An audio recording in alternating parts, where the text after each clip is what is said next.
তোলো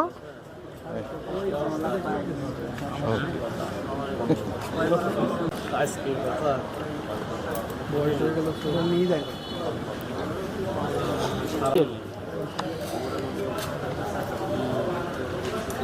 বাড়ির বিখ্যাত এলাকা থেকে আবার করে হলে বাড়ি ঠিক আছে এই আমরা কোনে যাচ্ছি মোটরসাইকেল মোটরসাইকেল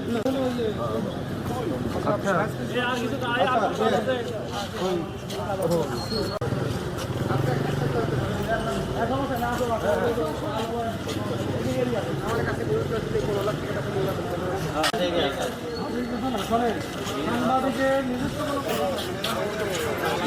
জামিয়া আশরাফিয়া মাদ্রাসার চতুর্থ শ্রেণীর ছাত্র লামিম আহমেদ ফয়সল অপহৃত হয় এবং এই সংবাদটি আমাদেরকে আপনাদের মিডিয়ার মাধ্যমে সহ বিভিন্ন মাধ্যমে আমরা পাই এবং ভিকটিমের বাবাও আমাদেরকে জানায়, আত্মীয় স্বজন জানায়।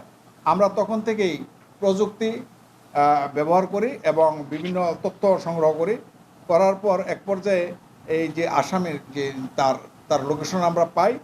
লোকেশন পাওয়ার পরে আসামির বাবার মাধ্যমে তাকে আসামির বাবার নিকট সে 15 লক্ষ টাকা চায় এবং আমাদের পরামর্শ মতে আসামির বাবাকে বলি যে টাকা দেব, আমার ছেলেকে দিয়ে দেন। তখন আসামি এই যে মোহাম্মদ হুসাইন সে টাকা নেওয়ার জন্য ওই যে আপনাদের পাবনা শহরের বাস টার্মিনালে আসলে বিকাল 5টা 30 ঘটিকার সময় আমরা তাকে গ্রেপ্তার করি এবং এই শিশু বাচ্চাটিকে উদ্ধার করতে সক্ষম হই।